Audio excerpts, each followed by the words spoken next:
darkness abounds. Oh, right never loses, and wrong never wins, and God's grace will always be greater than sin. Grace will always be greater than sin.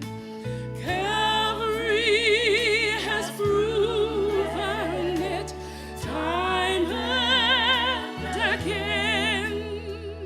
Whatever you've done, wherever you've been, God's grace will always be greater than sin.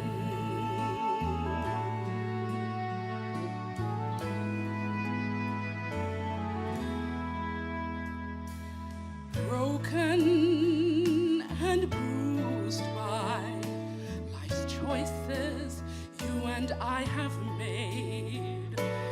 Sin has a price, and so often you've paid. Oh, but Jesus is waiting. New hope is in him, and grace will always be greater than sin. Grace will always be greater than sin. Calvary has proven it time and again.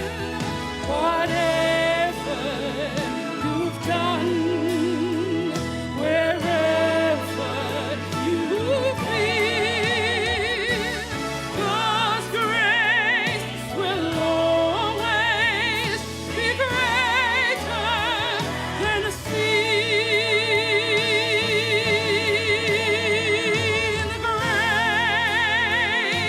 Grace, God's grace that is greater than all my sin. Whatever you've done, wherever you've been, God's grace will always be greater than a sin, greater than a sin.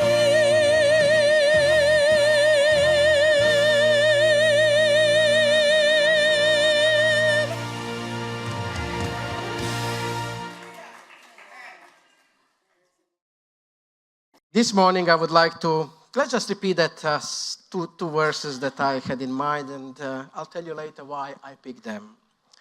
The first one is in Genesis 1:27-31. It says, "So God created mankind in his own image. In the image of God he created them, male and female he created them. God saw all that he made," and this is important, "and it was very good." And the second text is in a Proverbs, and I'm reading from a different translation because it conveys more what I want to talk about today. It says, "A word aptly spoken is like apples of gold in a setting of silver." Well, let's start with something different. I've been living in this country for over 25 years now, and I learned to appreciate and love certain traditions and institutions in the United Kingdom. I like, institutions and traditions like NHS, like BBC, even a humble garden shed. We have 15 million sheds in this country, and we spend about 60 million hours a week in them. A garden shed is a place where many books and poems were written, many things invented, even a Nobel Prize are won thanks to someone sitting in the garden shed. George Bernard Shaw, Thomas Dillon, Virginia Woolf, even the Pink Floyd Dark Side of the Moon was apparently conceived in a garden shed. Then there is this tradition that we call DIY, when thousands of over-optimistic men who in desire to prove their manhood and make their wives proud immerse themselves in a way overreaching projects that end up in 99,000 of emergency hospital appointments a year. Well, one Sunday, not a long time ago, I decided to do some DIY. What I needed to first was to find my adjustable spanner. I looked in the shed, and I could not find my spanner. And that was not a surprise to me because I'm one of these men who like to place their tools strategically around the house rather than keep them neatly in the toolbox. And that makes sense. It makes a perfect sense because, where do I put my radiator key? It's hanging on the radiator, isn't it? Because this is where you're going to need it. If you want to, my hammer is somewhere near the wall because my wife always wants to rearrange the pictures, so I just grab it down there and so on. A screwdriver and testers and pliers are always found in a fuse box because that's where you usually need that stuff. And my rakes are usually hanging on a fence because it makes sense. You see them and they're just there when you need it. So as I said, I was not surprised at all, nor annoyed when I could not find my spanner at the first go. But I was determined that this time, I'd even declared myself, I will find that adjustable spanner. So I searched for my spanner for the whole Sunday. That night I went to bed, perplexed, but still determined to find my spanner. Around 2 a.m., I woke up with the eyes wide open. Airing cabinet, I said to myself. I got up, removed all the towels from the airing cabinet, but my spanner was not there. Monday, on and off, search continued without any results. Tuesday, I made a careless mistake, almost a suicidal mistake. You see, I asked my wife if she has misplaced my spanner. And you know how wives, only married men know that look, never ask me that question again. Just one look says so many things. Wednesday, nothing. Then on Thursday morning, something strange happened. While searching for my spanner, I just realized something. I forgot why I was looking for the spanner in the first place. I completely forgot what I needed my spanner for. So for the rest of the week, I tried to remember why and what for I was using my spanner. And sometimes, the life of the churchgoer is similar to this illustration, isn't it? For months, years even, we attend the church. We listen to the sermons, glean through finer points of our theology. Every Sabbath we go to church, we pray, and sometimes on our journey of life, we may stop and wonder, what am I doing here? Has it happened to you? Where am I going? Shouldn't I be doing something else? These are the questions that you sometimes think of and you don't dare to ask in a church.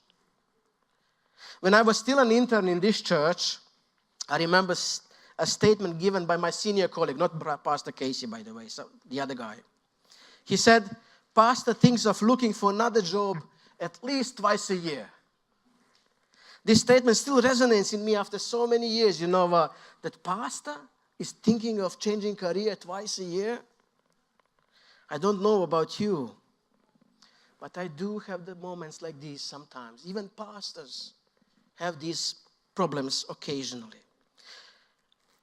Some time ago, in April, about Easter time, we had an evangelistic campaign, and I was attending it. I did not run the campaign myself. And I was listening to that in this campaign, and there were so many bountiful references about conspiracy theories, about Illuminatis, about Masons, about Jesuits, about Pope Francis, about the New World Order. And one day I was driving home, and I thought to myself, it was a Sabbath evening, and I asked myself, do I really want to be part of it? Is this what the good news is all about? That we talk about conspiracy theories? About Illuminatis? Is that all that is good news about? I realized that I had a crisis. And you know what? Fortunately, God works in mysterious ways. Because it just happened that the following day I went with my family for the Easter holiday in Macedonia, my wife's country. And I just can't explain to you how important, how miraculous this almost was, because I did not plan to have a nervous breakdown a day before holiday. It was not planned like that, but it just happened that the very next day I was able to withdraw myself a little bit. And I think even today, when I think of these days, it was so crucial, because if the next day I did not go, I'm not sure whether I would be standing here today. And as it happens when we go on holidays, in my family we have mind of our own, so we have a different preferences. But one of my things that I like when I go on holiday, I like to watch people. I don't know whether you like to do that. I just like to sit and watch. And I kind of imagine I try to guess what kind of employment that person is in. Is he a bricklayer or is it an accountant and so on? So I like to do that. And because I wake up very early, so that morning I decided to just go for a walk and to see the marketplace in my wife's town. And this is a marketplace, when they say East meets the West. That was exactly that. Southern Macedonia, you have East and West meeting together. And it was just beautiful to see. And I came very early. Market is yet just about to open. And you see, when you go on a market, people are unloading the boxes from the vans and everything, putting everything in place. And I found myself a little stone wall. And I sat on that wall, and I was just sitting there enjoying myself. There was a sunrise. It was a bit cold. But I really enjoyed the view, this bustling event that is developing in front of my eyes. And as I was watching the crowd, my eyes caught a sight of a little boy and his mother, who were just about 15 feet away from where I was sitting. And it was a beautiful sight. The boy was about 6 or maybe 7 years old, maybe even younger, I cannot tell exactly. And they were setting their little square table. And what I noticed is, they had a little square table, and they were putting some stuff, and then I realized they were selling the colorings for the Easter eggs. This is what they were selling. And the boy was dressed in a worn-out clothes, but he was clean and he was tidy. And you could not help yourself but notice his pride and excitement. Children, when they are given opportunity to be working at the stall, he was really beaming with expectation. He was really looking forward now to work, to be regarded as a proper man, selling some stuff. This was the day he savored this moment when he will be a proper trader for real, not playing in a house and selling, to his dog some stuff, but he is going to be a proper trader this time. I could not hear their conversation, but his mom seemed to suggest or ask him to be on his own for a while and watch the stall while she went to pick the other box. So he was supposed to stay for a minute or two on his own. And you should have seen him. He buttoned up his shirt, and he was waiting like that, hoping that somebody will come and ask him to buy coloring for the Easter eggs. And he put his broad smile, and it was such a beautiful, such a delight to observe the young, innocent, optimistic life. A beautiful boy with such a beautiful and positive take on life. However, in a moment, just as I was watching him, out of the blue, a much darker thought descended on my mind. It was like the sudden cold wind in the dark night. You see, it is then that I realized that he was a gypsy, a Roma person. You know the Roma person in Eastern Europe? You may think that you may know something about the gypsies in Eastern Europe and Southern Europe and their plight, but some of you can't even imagine the scale of discrimination that these people are going through right now in the 21st centuries. You may think that you know something about racism and you know something, but this is like it was way before. These people are often brutalized, ostracized, ghettoized, discriminated against by majority population. And these are people who lived in abject poverty. And just, if you watch the news from the continent, there is often these images where the Roma, especially in Hungary now, and even in France, where they are persecuted, beaten, even lynched, some of these people. The prejudice against Roma people runs so deep that even a good Adventist from these places will start with a sentence like, yes, it's true, they are persecuted, and then the but would come.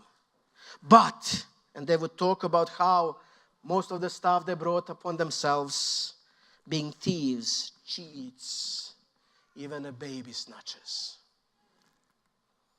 I looked at this beautiful boy and thought, oh, you don't know what kind of world are you growing into. This innocence, this pride, this beauty, this unrestrained hope will one day be crushed like a flower by a bully, by a hate monger, a right-wing nationalist, just concerned citizen or skinhead. And as I was watching this proud little boy, I felt so sad for him. As I was driving back to Croatia from Macedonia in the middle of the night, I kept thinking about this boy. I wished I did something. Then I felt that I should have done something, but I just, how sometimes happen. You do something, you leave, and then you think, oh, why didn't I do that? If I could have turned the clock back, now I think, I would have taken 20 pounds out of my pocket and I would place it there. And I would buy all of the colorings from him. I wished if I just had the mind to think quick about it, I would do that, and I would stroke his beautiful head and just tell how beautiful, how inspiring little boy he is. As I continued driving through the night, I asked myself, why this urge in me to do something?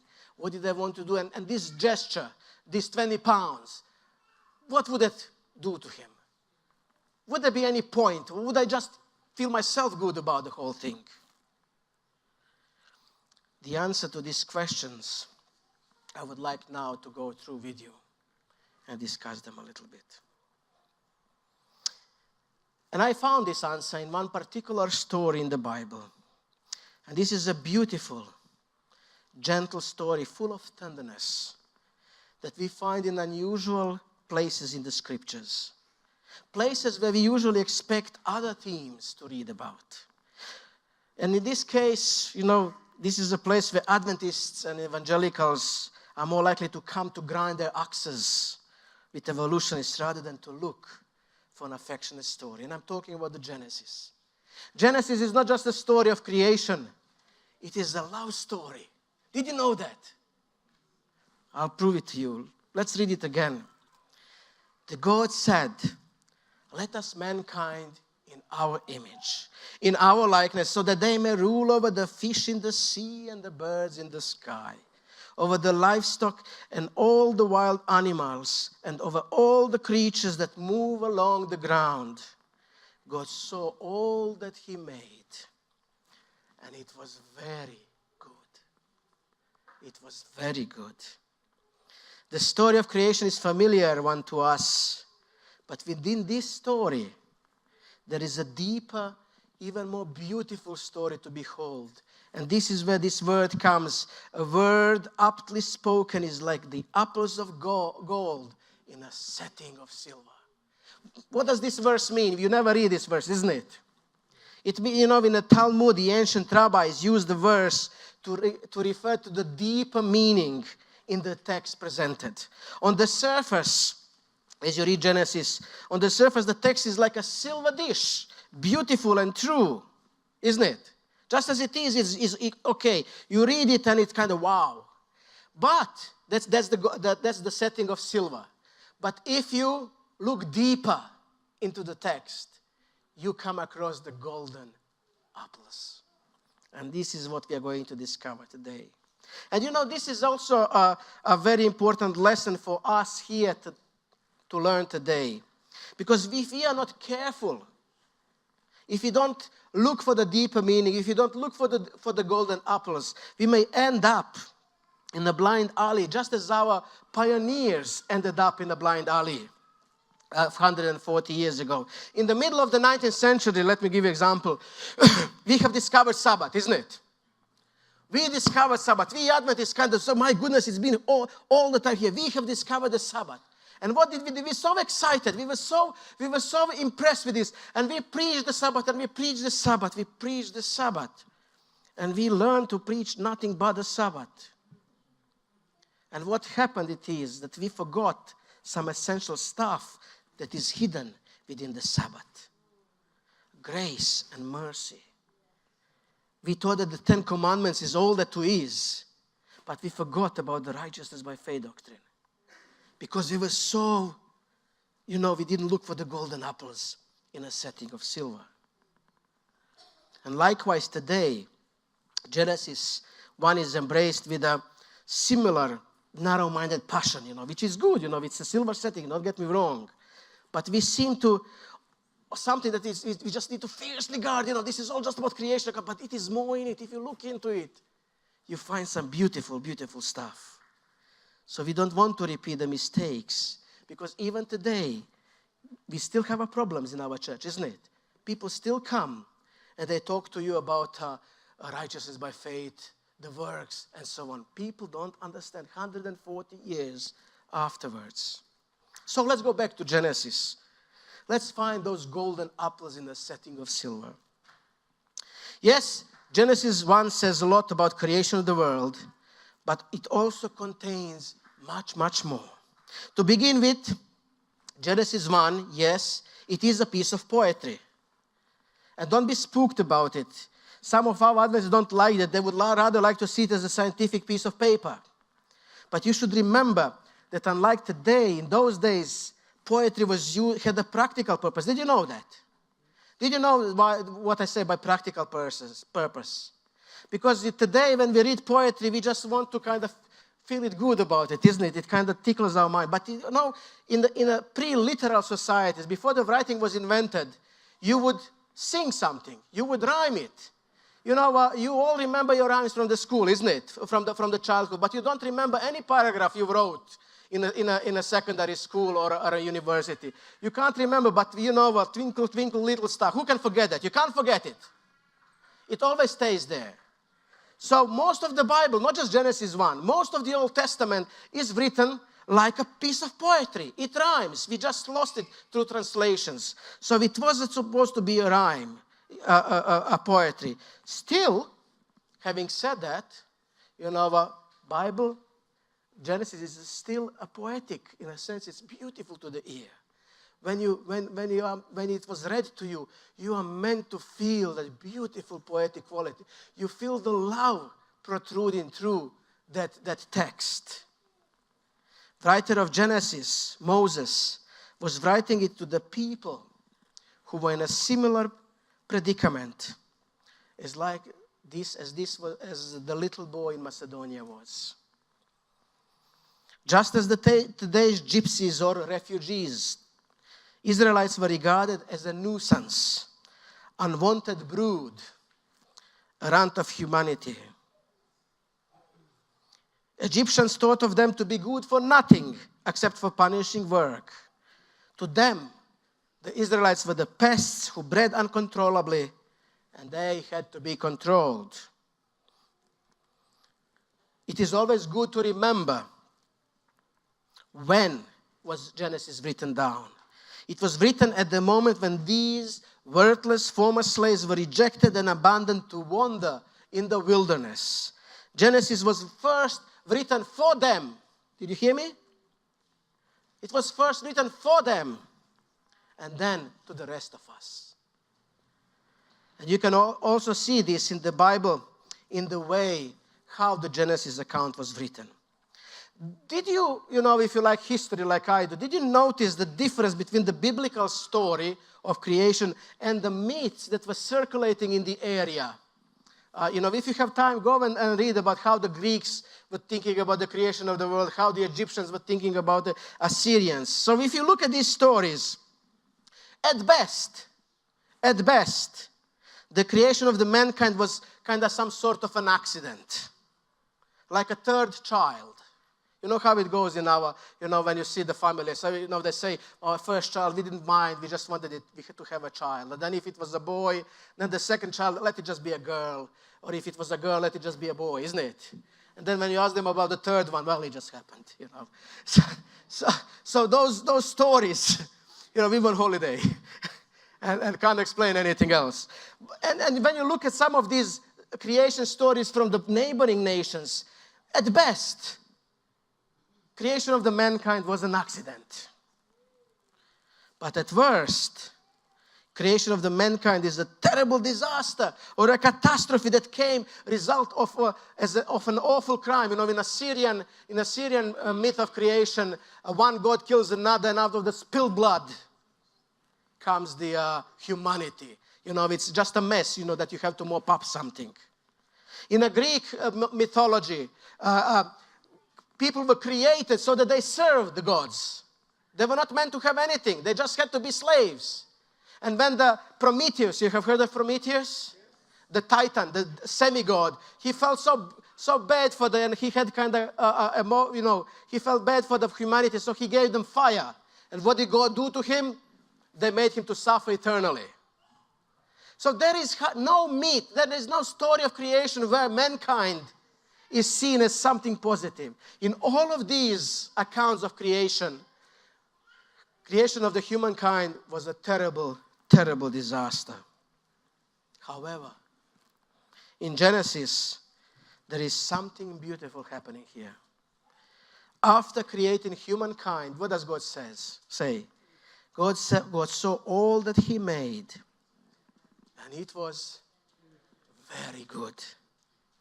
In all other accounts, when he created animals, it was good. But when he created mankind, he says it was very good.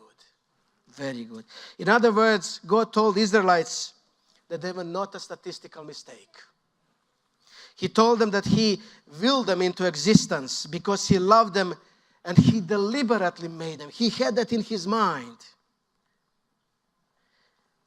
Through the history of creation, God reassures these wretched people how important they are, how beautifully they are made, how full of potential they are. And remember, when they were reading these words for the first time, they were in the desert, in the no man's land. Think about the refugees right now who are sitting in the no man's land. Nobody wants them. Nobody wants these people. And it is at that moment when this story was written. And you can see how they felt. They say in Exodus 14:11, they said to Moses, "Was it because there were no graves in Egypt that you brought us to the desert to die? What have you done to us? We are here, stuck in the middle." And only when you read the Genesis 1 in that context of the people whom nobody wanted, who were stuck in a no man's land, and was given to this text, only then you start realizing how beautiful this text is about. Only then you can understand. And only I could understand then what I wanted to do for that little boy in the marketplace. When I read this text, I realized why I was having these feelings. You see, I realized from God's example in Genesis that what I wanted to do to that little boy when I wanted to give him 20 pounds, I realized that I wanted to create a memory for him.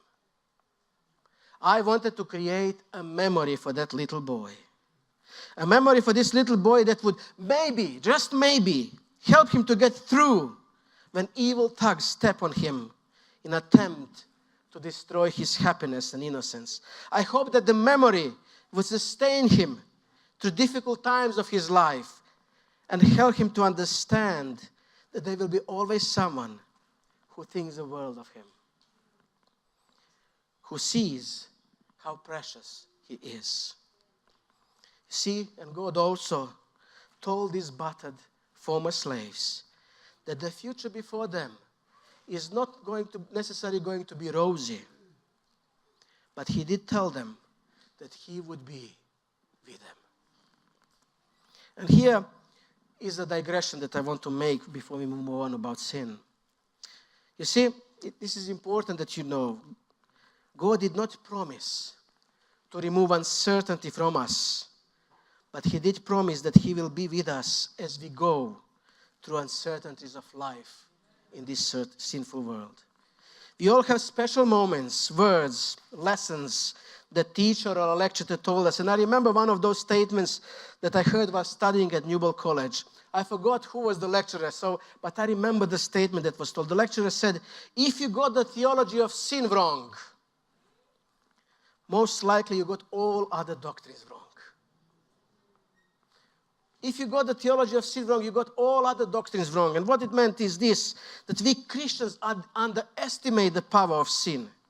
The most debilitating, the most obvious characteristic for sin is that it doesn't make sense.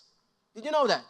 It just doesn't make sense. Christians don't get this. They think that if they pray, go to church, somehow they will escape the uncertainty of daily life. Yet, your chances of getting hit by a car as you cross the road here are just same as the chances of an atheist to be hit by a car.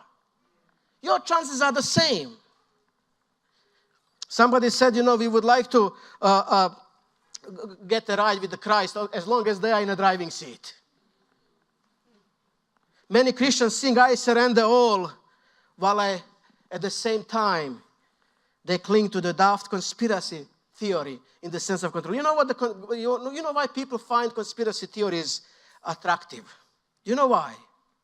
Exactly because of this statement. Because sin, you cannot understand sin. Any attempt for you to try to understand, make sense of it, why this happened, is meaning that you don't get it. Because only God can take you out. This is why he came to die for you. You would never find it out for yourself, how debilitating it is. And what the conspiracy theorists do is, because they see this uncertainty, they try to construct something. What is easier to believe, that there are evil people in the world who control everything, or there are stupid people who don't know what they're doing? Isn't it? It's much easier to construct something, and this is why many Adventists, unfortunately, find conspiracy theories so attractive, because they find a sense of control. But listen to me. In this world, you will never have a sense of control. And this is the tenet of our religion, of Christianity. Is not based on knowing something. It's based on trusting someone. You will never find out, but you can trust. And this is how it works. When I was a little boy, I was in Germany in a big super store with the clothes, when I was wandering, as the kids do, and I got lost. Or maybe that's a I didn't want to use that one. But similarly, I was lost, and when they found me, I cling to my mom, like that, isn't it? Or the other one that I really wanted to mention, when I was a boy in Germany, I remember my thoughts. We don't remember much, but I remember when we were traveling by train from Germany to what was then Yugoslavia. I was so fascinated with my father. How on earth he knows where to go? When to change train, which train station he has to go, when to change the trains. And I remember being about 5-6 years, and I was watching in amazement. How does he know where to go? Because I could go nowhere. And sometimes he would go off the train on the platform while the train was standing, and my heart was pumping, because I thought, what if the train goes and I'm left in the train and he's outside? I had no clue. But I knew one thing, that is that I trust my Father, and I have to keep myself next to him. And this is essentially what a Christian life is all about. It's about trusting him. Einstein was right when he said the most abundant substance in our corner of the universe is the hydrogen and human stupidity. The fact that you have been going to the church all your life doesn't mean that you are spared from uncertainty of life. You may improve somewhat your odds by living healthy lifestyles, by being careful and not taking risks. But the truth is that as long as we live on this sinful planet, life will be full of uncertainties. And God knows this. So he created a memory for you. Instead of illusionary and superficial sense of control that you get through the conspiracy theories and I don't know what's, God says, surrender to me. Trust me. Have faith in me.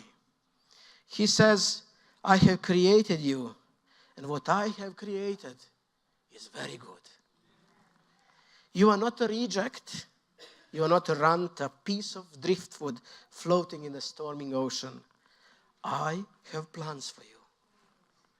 And when things go really bad, Isaiah 43:1 says, remember that I have created you and you are mine.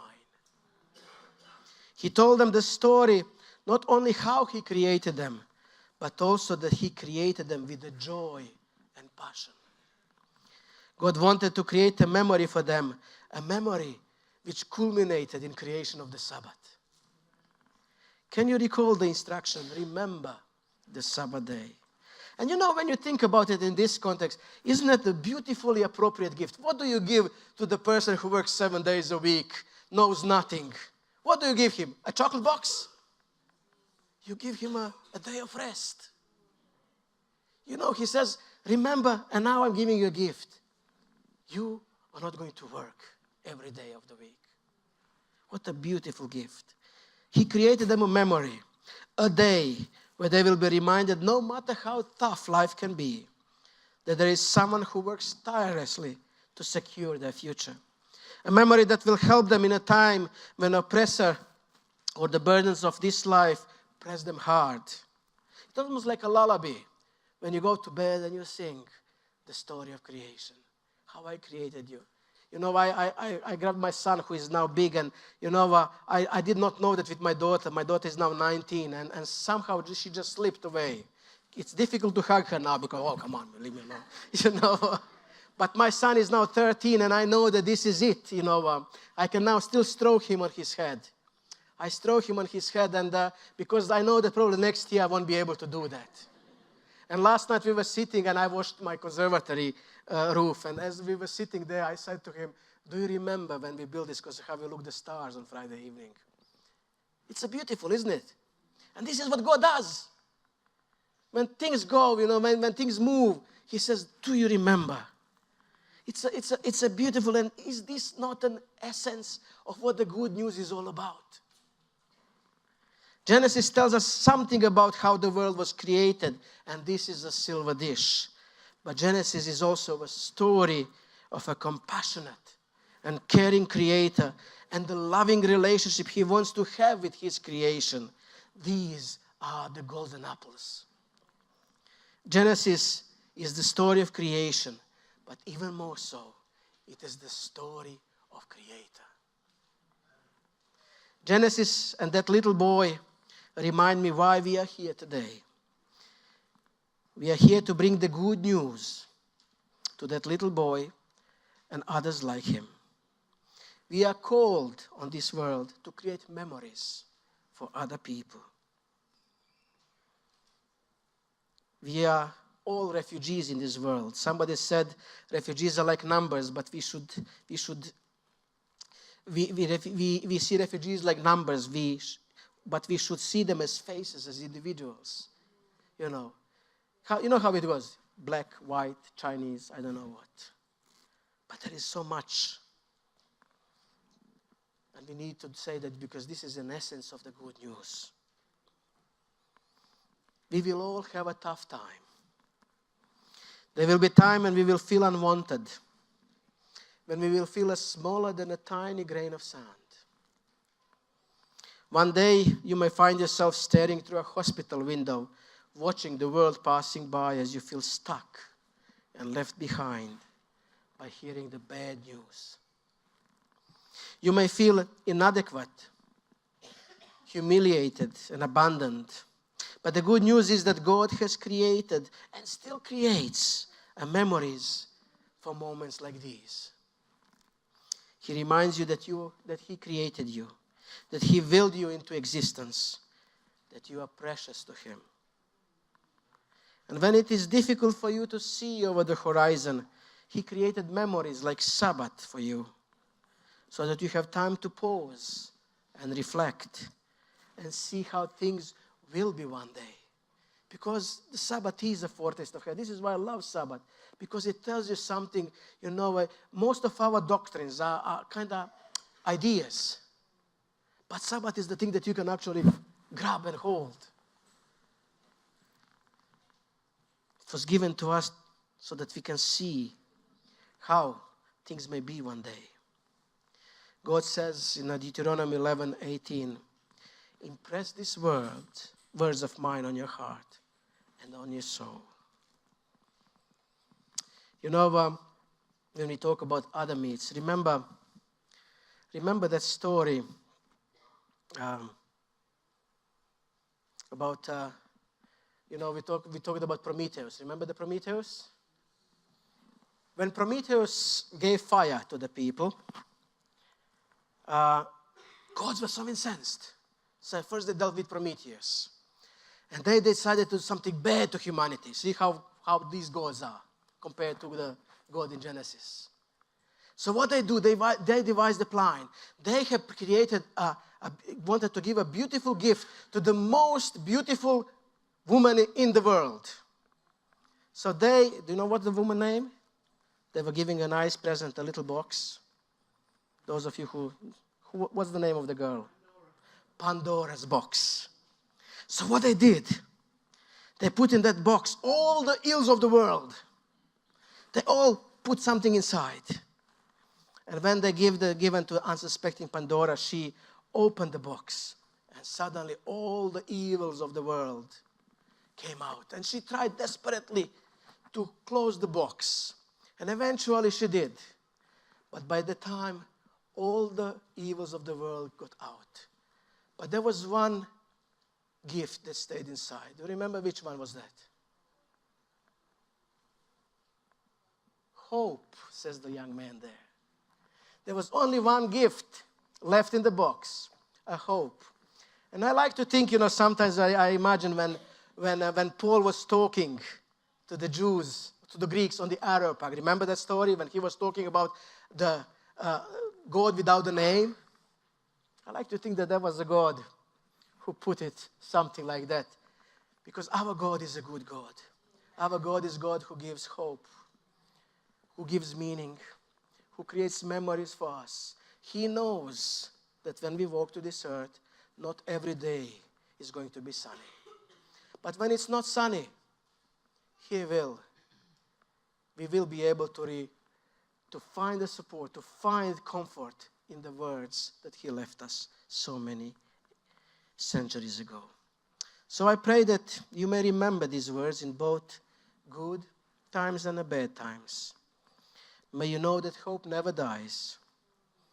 May you know that although you can only see things dimly right now, like in the mirror, that He holds the key of our past, present, and the future, and that He has everything under His control. May you find a way to share these things in faith with people that you touch in everyday life. Amen.